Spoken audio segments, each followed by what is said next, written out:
시편 119편 25절로 32절의 말씀을 제가 봉독하겠습니다. 25절입니다. 내 영혼이 진토에 붙어 싸우니 주의 말씀대로 나를 살아나게 하소서. 내가 나의 행위를 아뢰매 주께서 내게 응답하셨사오니 주의 율례들을 내게 가르치소서. 나에게 주의 법도들의 길을 깨닫게 하여 주소서. 그리하시면 내가 주의 기이한 일들을 작은 소리로 읊조리리이다. 나의 영혼이 눌림으로 말미암아 녹사오니 주의 말씀대로 나를 세우소서. 거짓 행위를 내게서 떠나게 하시고 주의 법을 내게 은혜로이 베푸소서. 내가 성실한 길을 택하고 주의 규례들을 내 앞에 두었나이다. 내가 주의 증거들에 매달려 싸우니 여호와여, 내가 수치를 당하지 말게 하소서. 주께서 내 마음을 넓히시면 내가 주의 계명들의 길로 달려가리이다. 아멘. 할렐루야. 코로나가 다시금 재확산되면서 그 위세를 아주 단단히 떨치고 있습니다. 언제쯤 우리는 코로나의 위협으로부터 벗어날 수 있을까요? 코로나가 왜 무서운지 잠깐 생각해 봤습니다. 아마도 죽을 수도 있다는 점 때문이 아닐까. 그렇게 무시무시하고 두려운 병인데 치료제가 제대로 개발되어 있지 않은 그런 상황이어서 코로나가 좀 무서운 게 아닐까 합니다. 죽을 수도 있는 병에 걸려서 처방전을 요구했는데 처방전이 없는 거죠. 지금 그 백신과 치료제 개발 많이 힘쓰고 있는데 우리가 더욱 기도를 해야 할 것입니다. 확실한 처방전만 있다면 고통은 혹시 좀 있을지 몰라도 죽음에서는 벗어나서 살 수는 있을 테니까 말입니다. 오늘 말씀에서 시인은 무척 큰 고통 중에 있습니다. 그것을 25절에서는 내 영혼이 진토에 붙었다 이렇게 표현했고요. 28절을 보시면 나의 영혼이 눌림으로 말미암아 녹습니다 이렇게 표현했습니다. 이것은 무척 큰 고통을 표현하는 말이긴 한데요, 수천 년 전 히브리 문화에서 표현한 말이기 때문에 우리가 잘 공감을 못할 수도 있습니다. 그래서 말씀을 준비하면서 우리식으로 표현하자면 어떤 표현이 있을까 잠깐 좀 생각을 해봤는데요, 우리는 종종 심하게 앓다가 나은 사람들이 죽다가 살아났다 이렇게 말하는 것을 들을 수 있죠. 그런가 하면 사경을 헤맨다 이런 말도 있습니다. 그런가 하면 가장 심한 스트레스 중에 하나가 사랑하는 사람과의 사별이라고도 하죠. 우리 어린 아이들이 친구들하고 싸울 때 위협하는 말이 뭐가 있습니까? 죽을래? 이런 말이 있습니다. 아무튼 그 큰 고통이라 하면 죽음과 관련된 표현들인 것 같습니다. 그런데 이렇게 사람의 고통을 표현하는 말은 시대나 지역을 막론하고 다 비슷한 것 같습니다. 오늘 25절에 진토라는 말에 사용된 히브리어가 흙이라는 뜻을 갖고 있습니다. 흙. 이 똑같은 단어가 창세기 3장 19절에 사용됐는데요, 여러분 많이 들어본 말씀입니다. 너는 흙이니 흙으로 돌아갈 것이니라. 이거 뭘 뜻하는 말이죠? 죽음을 뜻하는 말이죠. 이 진토라는 단어에 죽음이라는 의미가 있습니다. 따라서 내 영혼이 진토에 붙었다, 이 말은 생명이 위협을 당하고 있고 그리고 죽을 것만 같은, 거의 다 죽게 생겼다, 이런 의미가 바로 진토에 붙었다 이 말입니다. 그런 의미에서 28절도 묵상해 보면요, 나의 영혼이 눌렸다, 녹는다 이렇게 말을 하는데요, 아주 큰 슬픔으로 마음이 무너져 내리는 것을 말합니다. 우리말에는 억장이 무너진다 이런 것과 좀 비슷한 표현이라고 할 수 있겠습니다. 자, 이렇게 큰 고통을 공감하신다면 가만히 있을 수 없잖아요. 가만히 있을 수 없습니다. 몸이 아픈 사람이 병원에 가서 진료를 받고 처방전을 받는 것처럼요, 이 큰 고통 중에 있는 성도도 역시 처방전이 필요합니다. 코로나는 아직 딱히 처방전이 없지만 이 큰 고통 중에 있는 성도에게는 처방전이 있습니다. 그 처방전이 무엇일까요? 25절과 28절에 공통적으로 나타나는 말씀이 있는데 한번 찾아보시겠습니까? 25절과 28절에 어떤 말씀이 똑같이 나오나요? 네, 주의 말씀대로입니다. 주의 말씀대로. 25절에 보면 주의 말씀대로 나를 살아나게 하소서, 28절에도 보면 주의 말씀대로 나를 세우소서, 이렇게 말씀합니다.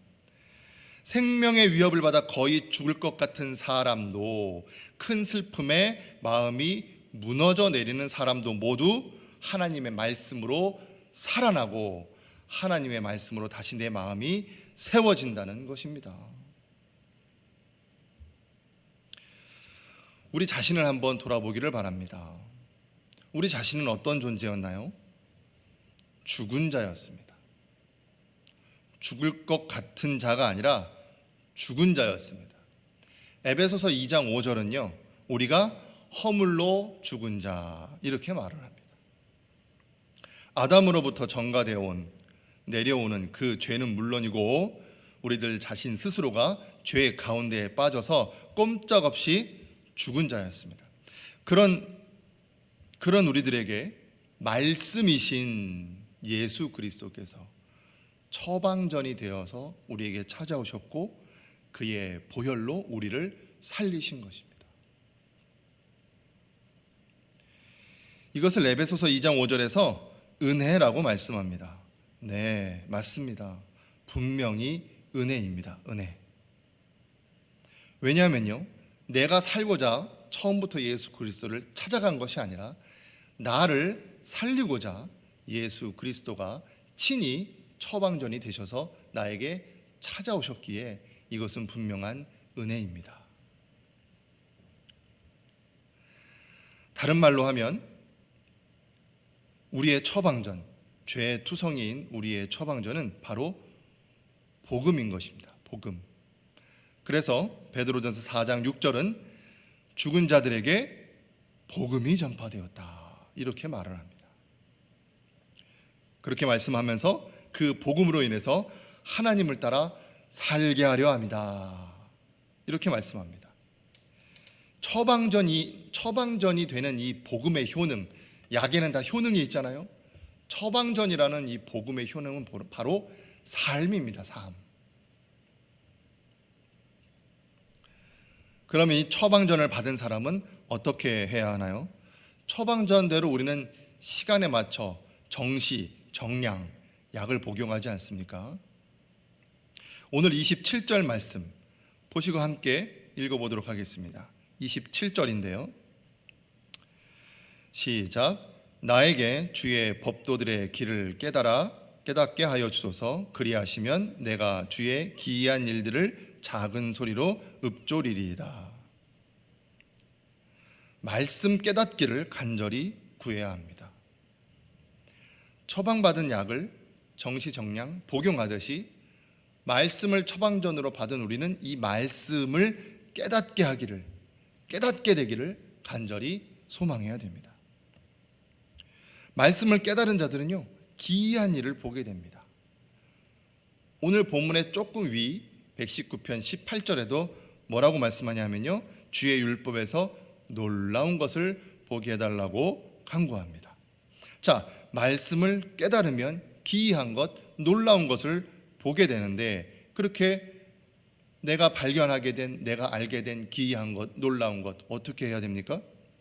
읊조려야 합니다. 자, 읊조린다가 또 나왔습니다.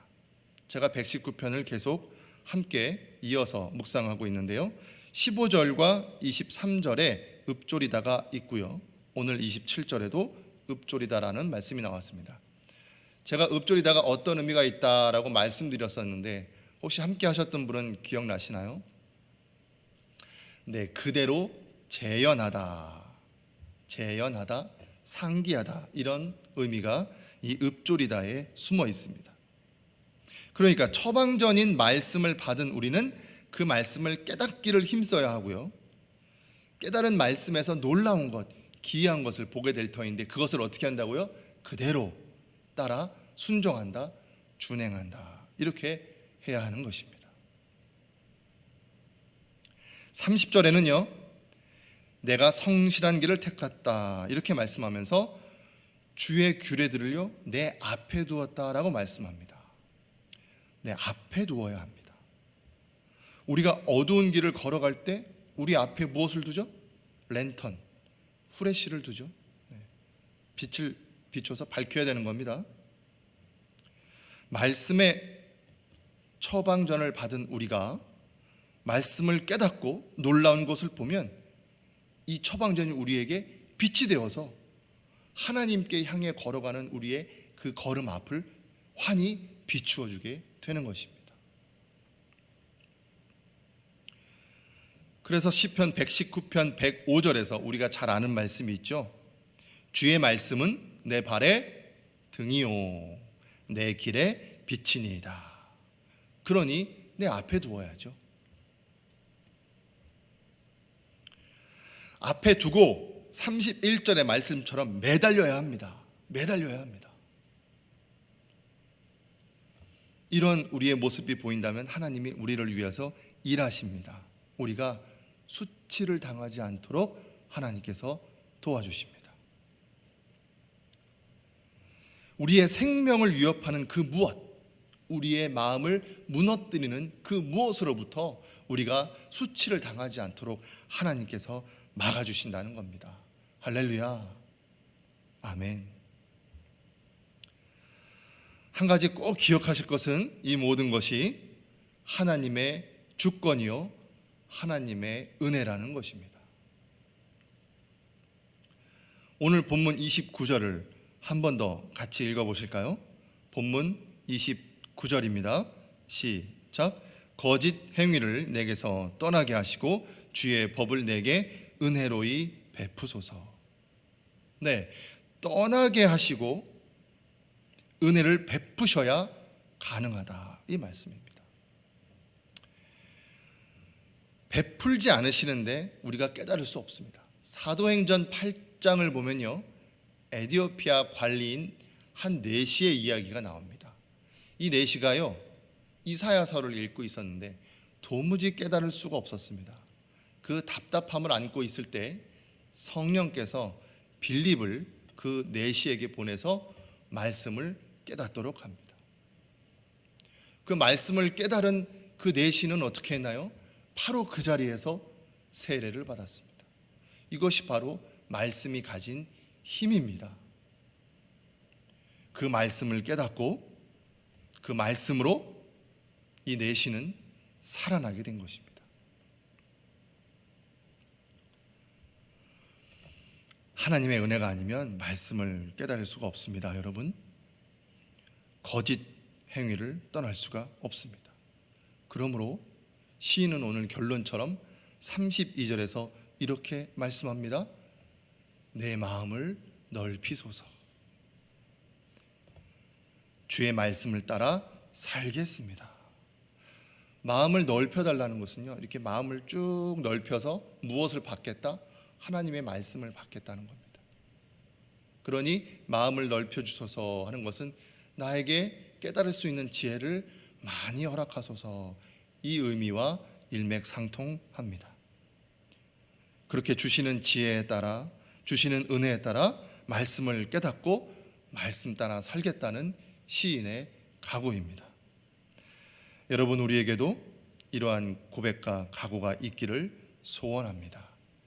아무리 힘든 일이 있어도 우리의 앞길이 캄캄한 어둠에 휩싸여 있어도 이 말씀의 처방전을 굳게 붙드시고 하나님의 은혜를 구하시기를 바랍니다. 그 말씀으로 나의 앞길을 밝히면서 주님의 길로만 걸어가시는 여러분과 우리 모두가 되기를 간절히 소원합니다.